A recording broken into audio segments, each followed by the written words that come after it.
You can see the full clip. Just click the link down in the description box, FightView360.com. And basically, it's called Canelo Chavez Jr., A Fighting Tradition by HBO. Now, here's the thing. I miss HBO 24/7. I miss those days of... Well, actually, I don't miss it. You know, I miss the controversy of HBO 24/7. For example, we got to see Juan Manuel Marquez drink piss. You know, to those who are in that into that type of stuff, you got to see Miguel Cotto stick his finger up his homie's butt while he was sleeping in the same bed with him, and they were brushing teeth. I believe it was HBO 24/7 Mayweather versus HBO 24/7 Mayweather versus Cotto episode 2. The episode is very hard to find, and as you can see, you know, we know why. We got to see Manny Pacquiao, you know, during his sinner days, when he was a dirty, no-good sinner and he wasn't fighting for the Lord.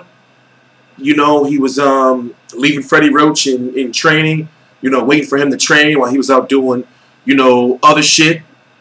You know, we got to see Julio Cesar Chavez Jr., you know, eat cereal, you know, and jump in the pool after his father was up all night, Chavez Sr., chain smoking, you know, and looking at footage. And now I feel that this fight, Canelo versus Chavez, the fact that you have Canelo Alvarez, who's Golden Boy Promotions' #1 fighter, Oscar De La Hoya's #1 fighter, and you have Julio Cesar Chavez Jr., who's the son of Julio Cesar Chavez Sr. Chavez Sr. lost to Oscar De La Hoya. They could have built an HBO 24/7 off of that just alone. You see what I'm saying? So I'm pretty sure they're probably going to touch on that in this episode. We don't exactly know how long the episode is, but my guess is it's going to be about half an hour, even though it should be an hour, since they're not going to do HBO 24/7. You know, I mean, this is just one of those fights that, you know, just for the history of things, you know, it should be an HBO 24/7 that we will be able to watch years down the line, you know? So I've already said, you know, my piece on this fight. We are now 23 days away from the fight. Right now, what's the day? April 12th, 2017. I'm TstreeT Controversy. This is This is cold. It's not. I'm TstreeT Controversy. This is TstreeT Controversy Live. I cover every single major fight live. All links to my social media are right down below in the description box. So you can expect for me to do a review on this show immediately after it's over. You know, because I'm going to watch it. And the HBO Face-Off with Max Kellerman is April the 19th, if I'm correct, or April the 29th. I forgot. But anyway, I look at it like this. Listen, there's so many questions involved in this fight. Canelo Alvarez, about 5'7". He's listed at 5'9". He's not 5'9". He's about 5'7". Chavez Jr. about 6'1", 6'2". Chavez Jr. has fought above the 160-pound limit. You know, for what, since 2000 and... Hold on, I'm going to check real quick. My bad, I should already have this information. Julio Cesar Chavez Jr. has fought over the 160-pound limit basically since 2008. His last fight at 154 pounds was in September 12, 2009 against Jason LeHoyer. And then after that, he's had 1, 2, 3, 4, 5, 6, 7, 8, 9, 10, 11, 12, 13 fights above the 160-pound division, spreading a course of about what? Damn near 10 years, a decade. Canelo Alvarez, however, has been fighting above the 160-pound division in his own weight class since 2014 when he fought at Canelo weight, 155 pounds, against Alfredo Angulo. Now let's talk about the 155-pound division. Remember, in 2013 he fought Mayweather at 152. Of course you're going to make that 152 for Mayweather. And the crazy thing is, he had offered to fight Mayweather at that weight. So Mayweather was like, oh yeah? Okay. All right. So when he fought Alfredo Angulo at 155 pounds, his next fight after fighting Mayweather, that was in March 8th of 2014. Guess what? He fought at 155 because the fight was supposed to be at 154 pounds, but he couldn't drop that extra weight. So the day of the weigh-in, they tried to pull some tomfoolery and tried to make us think that the fight was always supposed to be at 155 pounds. But Canelo ended up having to pay Alfredo Angulo some extra money. So basically, you can kind of say that you know, Canelo didn't make weight. He had to pay some money, some extra money the day up because he couldn't get that extra pound on. Next fight, July of 2014. He fought Lindy Lara at Canelo weight. Next fight after that, May of 2015, James Kirkland at Canelo weight. Next fight after that, November of 2015, Miguel Cotto at Canelo weight. Miguel Cotto was cool with that. And after all, that was the fight that was for the WBC 160-pound championship. Then, May of 2016, he fought Amir Khan at Canelo weight, right? A smaller fight.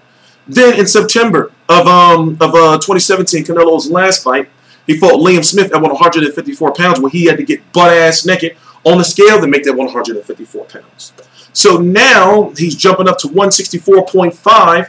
Where did you get 164.5 from? Where did you get that half a pound from?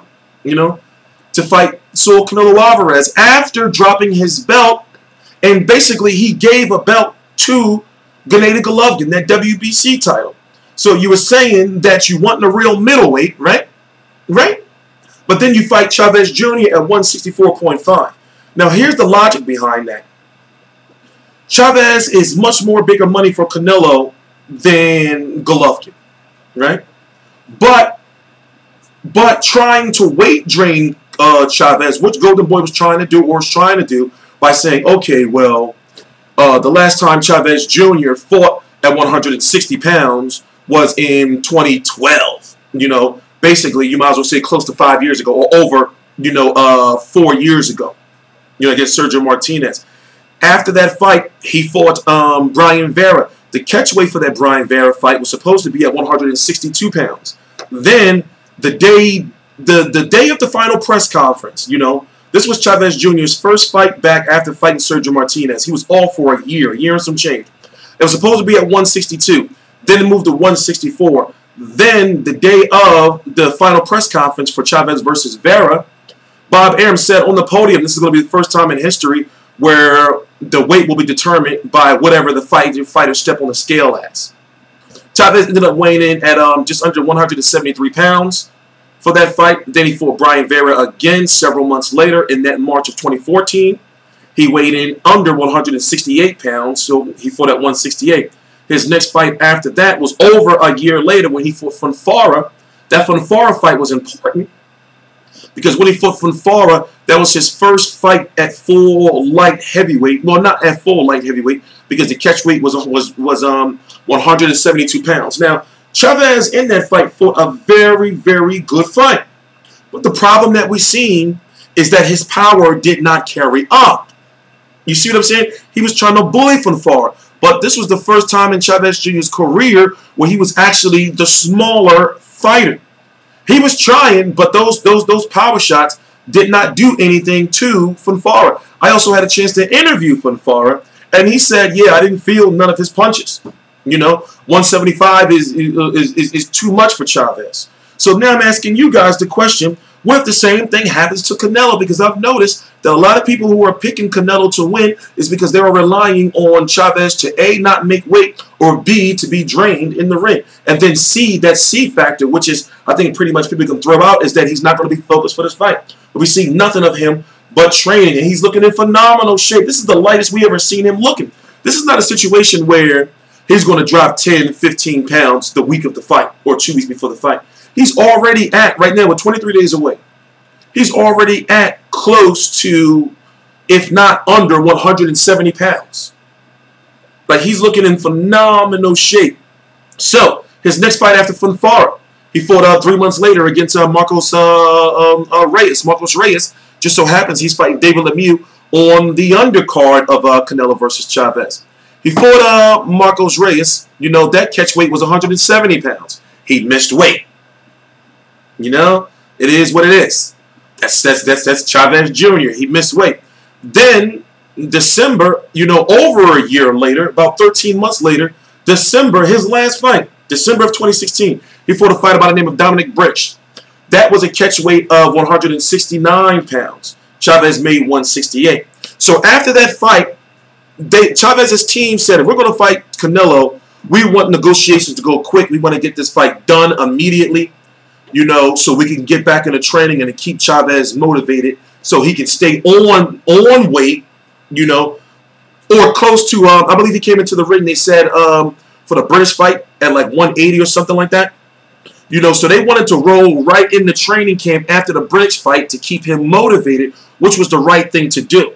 So basically, he's been in shape since, you might as well say, November.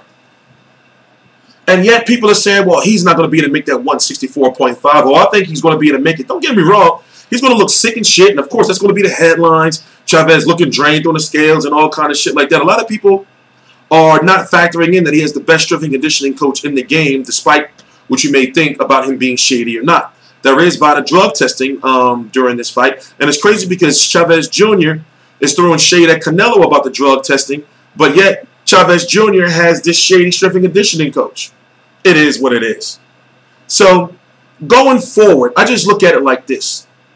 What if Canelo's power does not carry up? What if he can't hurt Chavez? Him being a smaller fighter, Chavez will be big in height.